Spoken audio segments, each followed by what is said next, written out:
بسم اللہ الرحمن الرحیم۔ السلام علیکم۔ نیوز انالیسز کی ایک نئی ایپیسوڈ کے ساتھ میں ہوں سید عارف بہار۔ ناظرین، دہشت گردی کے ایک افسوسناک واقعے میں 60 کے قریب پاکستانی جاں بحق ہو چکے ہیں۔ KPK کے علاقے باجوڑ میں مولانا فضل الرحمان کی جماعت JUI کے ورکرز کنونشن میں ہونے والے اس خودکش دھماکے نے جہاں درجنوں قیمتی جانوں کو ختم کیا، درجنوں افراد زخمی ہوئے، وہیں اس دھماکے نے پاکستان کے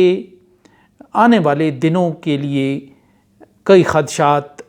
اور خطرات نمایاں اور ظاہر کیے۔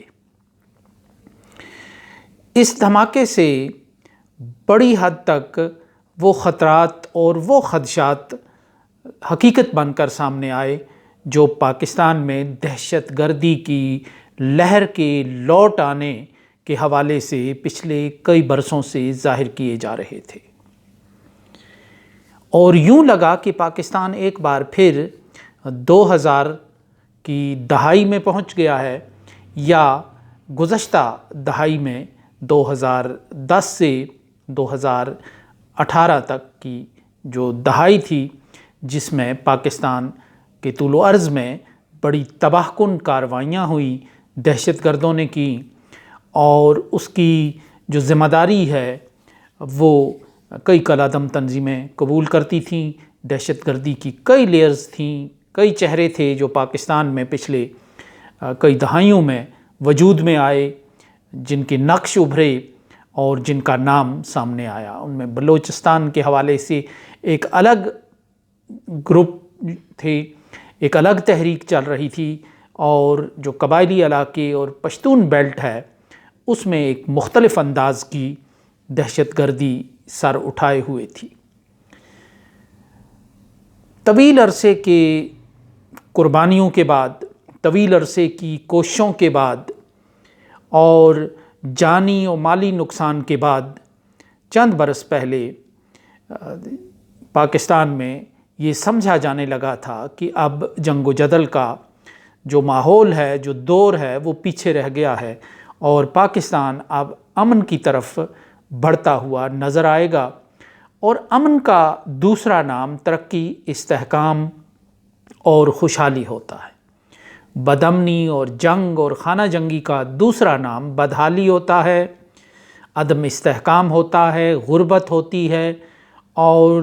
عوام کے لیے تباہ کن معاشی اور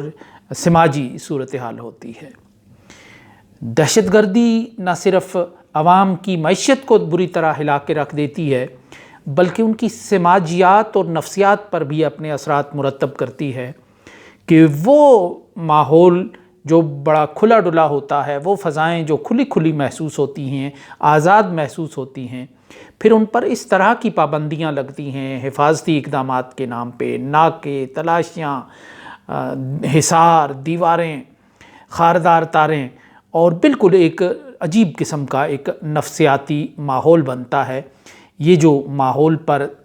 آنے والی تبدیلیاں ہوتی ہیں، یہ لوگوں کے ذہنوں پر بھی اپنے اثرات مرتب کرتی ہیں۔ خون، دھماکے، خوف کے سائے انسانی دماغ پر اپنے اثرات مرتب کرتے ہیں۔ پاکستان میں دہشت گردی کی کیا وجوہات ہیں؟ سطحی انداز سے جائزہ لیا جائے تو صرف یہ کہا جا سکتا ہے کہ پاکستان نے چونکہ ملیٹنسی کو ہوا دی اور طالبان کو کی مدد کی، اس کے رد عمل میں یہ ایک نئی ایک تحریک یا ایک نئے جو جذبات تھے یا رد عمل کے جو جذبات تھے وہ شروع ہوئے۔ کسی حد تک یہ بات درست ہے کہ یہ وہی کاؤنٹر ملیٹنسی ہے کہ جو ان طاقتوں نے رد عمل میں شروع کی تھی، کہ جن کو طالبان کی تحریک سے زک پہنچتی تھی، جن کو نقصان ہوتا تھا، جن کو سبکی اٹھانا پڑی، جن کو شرمندگی اور ندامت بالآخر اٹھانا پڑی،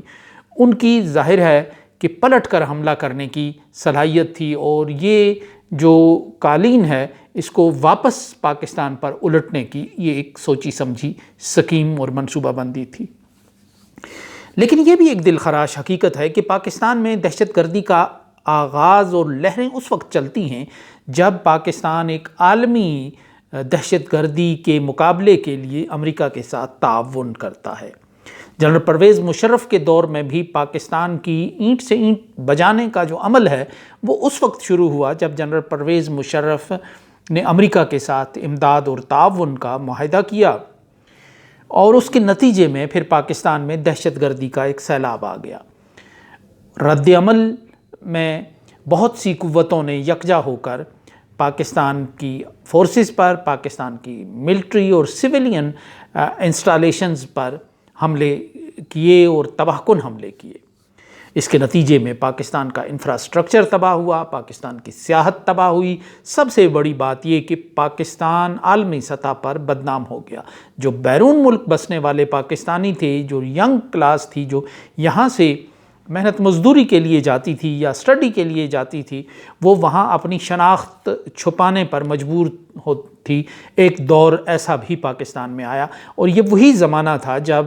نیوز ویک نے، امریکہ کے میگزین نے، پاکستان کو دنیا کا خطرناک ترین ملک قرار دیا تھا۔ یہ غالباً 11/12/2000 کے زمانے کی بات ہے۔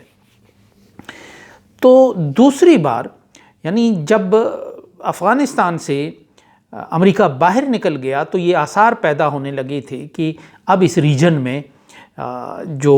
امن ہے وہ لوٹ آئے گا، اور پاکستان کے ساتھ ساتھ افغانستان بھی ترقی کی راہوں پر سفر کرے گا۔ لیکن یہ خواب خیال ہی ثابت ہوا۔ طالبان کے برسر اقتدار آنے کے ساتھ ہی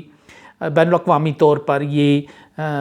وائبز چلنا شروع ہو گئیں، یہ باتیں ہونا شروع ہو گئیں کہ اس کے باوجود کہ طالبان نے کنٹرول وہاں سنبھال لیا ہے، اس کے باوجود دہشت گردی کا افغانستان میں خطرہ ہے، اور دوبارہ دہشت گردوں کے ہب بننے کا، مرکز بننے کا خطرہ اور خدشہ موجود ہے۔ اس لیے پاکستان کی ضرورت ہے، یعنی افغانستان سے بے دخل ہونے کے بعد عالمی طاقتوں کے لیے پاکستان کی اہمیت دوبارہ بڑھ گئی، دوبارہ بن گئی، اور وہ پاکستان سے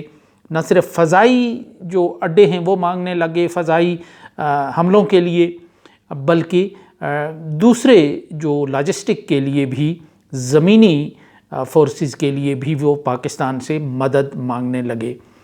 اور یہ وہ مقام تھا کہ جہاں پاکستان نے ماضی کے تجربات سے سیکھتے ہوئے ایک فاصلہ بنائے رکھنا تھا کہ وہ اس جنگ میں شرکت نہیں کرے گا۔ ہاں، امن کا کوئی پروجیکٹ، امن کا کوئی پلان ہے تو اس میں وہ شرکت کرے گا، لیکن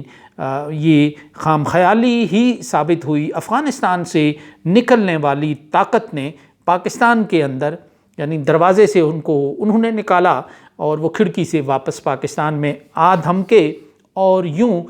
وہ جو دہشت گردی کا ایک ہوا تھا، وہ دہشت گردی کا جو عفریت تھا، اس کو واپس لوٹ آنے کا ایک موقع ملا۔ اور اس کے بعد ہی سال 1.5 پہلے سے ہی یہ اندازہ ہو گیا تھا کہ پاکستان میں ایک بار پھر حالات خراب ہو رہے ہیں، چونکہ ایک یوکرین کی جنگ بھی شروع ہونے جا رہی تھی۔ افغانستان میں بھی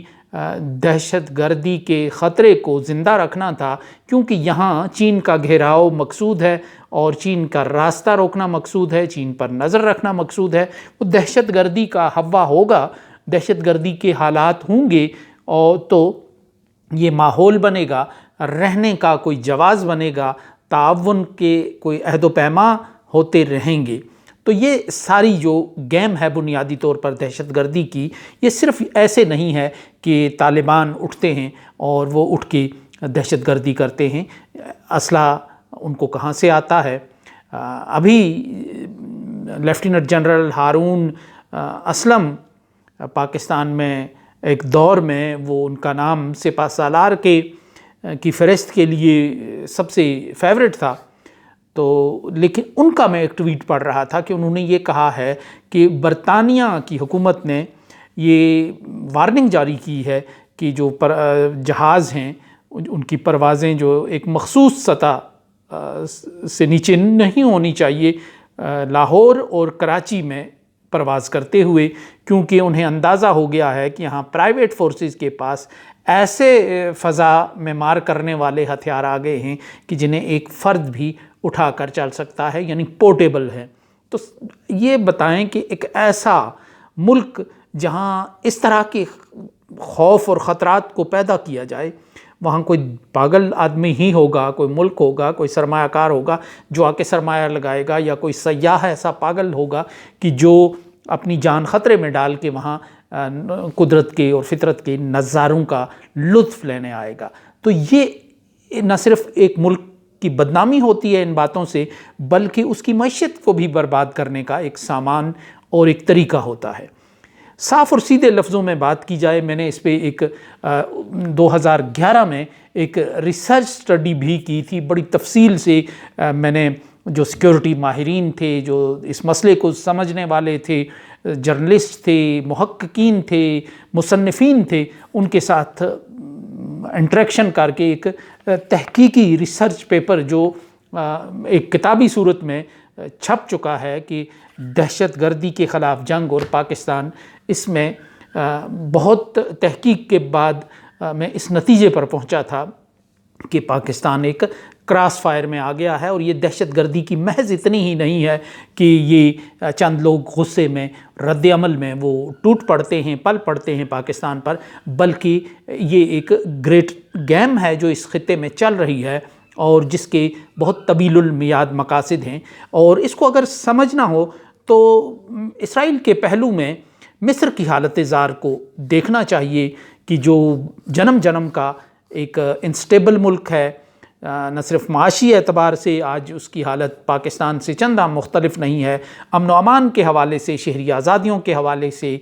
اور وہاں پولیٹیکل اور ریڈیکل اسلام کو ابھرنے سے روکنے کے حوالے سے مصر کے حالات بہت خراب ہیں۔ اور مصر کے ساتھ ہی دوسرا ملک ہے کہ جو پھل پھول رہا ہے، جو ترقی کر رہا ہے، جو جہاں دودھ اور شہد کی نہریں اگر عملی طور پر بہہ نہیں رہی ہیں لیکن معنوی طور پر ہم کہہ سکتے ہیں، اور وہ اسرائیل ہے۔ تو چونکہ مشرق وسطیٰ کے ساتھ ساتھ وہی سکیم جنوبی ایشیا میں بھی ہے، اور یہاں بھی ایک اسرائیل ہے کہ جو پھل پھول رہا ہے، جو ترقی کر رہا ہے، جس کی معیشت پھیل رہی ہے، جو زراعت میں، ٹیکنالوجی میں، سائنس میں، ماحولیات میں، ایجادات میں بہت آگے جا رہا ہے، اور اس کو جو چیلنج کرنے والا ملک ہے وقتاً فوقتاً، اس کے ساتھ جنگیں لڑ کے سینگ پھنسانے والا ملک ہے، وہ مصر بن کر رہ گیا ہے۔ کہ بالکل اس پر مجھے جلیل علی کا وہ شعر یاد آتا ہے کہ اپنے دیے کو چاند بنانے کے واسطے بستی کا ہر چراغ بجھانا پڑا مجھے۔ یوں کسی ملک کو بڑا کرنے کے لیے شاید کسی کو چھوٹا کرنا ضروری ہے، کسی کو امن دینے کے لیے، کسی کو اطمینان دینے کے لیے، کسی کو سکون دینے کے لیے، کسی کو بے سکون رکھنا اور خانہ جنگی اور بدامنی اور عدم استحکام کا شکار رکھنا ضروری ہے۔ تو یہ گریٹ گیم ہوتی ہے کہ جو مختلف علاقوں میں چلتی ہے، اور یہاں بھی جو اس خطے میں بھی یہ گریٹ گیم چل رہی ہے۔ دہشت گردی کی ایک جنگ سے نکلتے ہی پاکستان نے جو ہی سکون کا سانس لیا تھا، تو اس کو دوسری جنگ میں دھکیل دیا گیا، اور جہاں صرف خوف کے سائے ہیں، جہاں موت ہے، جہاں تشدد ہے، جہاں آہیں ہیں، جہاں خون ہے، جہاں دھماکے ہیں، جہاں ناکے ہیں، جہاں پھر دیواریں ہیں، خاردار تاریں ہیں، حصار ہیں، اور پھر ان کے تباہ کن اثرات ماحول پر ہیں، معیشت پر ہیں، سیاحت پر ہیں، سیاست پر ہیں، اور یوں ایک جنگ کا ایک کلچر پورا ڈیولپ ہوتا ہے۔ تو اس لیے دہشت گردی کے ان واقعات کو آئسولیشن میں نہیں دیکھنا ہوگا، یہ خطے میں جاری ایک کشمکش کا ایک حصہ ہے، اور اس میں المیہ یہ ہے کہ کچھ خاک نشین ہیں جو مارے جاتے ہیں، اور پھر ان کو صرف یہی کہا جا سکتا ہے کہ یہ خون خاک نشینہ تھا، رزق خاک ہوا۔ اور کچھ طبقات ایسے ہوتے ہیں کہ جو اس جنگ زدہ ماحول میں، اس افراتفری کے عالم میں پھر ان کی ایک لاٹری نکل آتی ہے، ان کی دنیایں بدل جاتی ہیں، ان کی نسلیں بدل جاتی ہیں، ان کے آنے والے روز و شب بدل کر رہ جاتے ہیں۔ سو یہ پاکستان میں دہشت گردی کے ان واقعات کا خلاصہ ہے اور کہانی ہے۔ پاکستان کو اس دلدل سے، اس شکنجے سے باہر نکلنے کے لیے ایک عزم صمیم اور ایک رجل رشید کی ضرورت ہے۔ سو اس کے ساتھ ہی اجازت دیجیے، اللہ نگہبان۔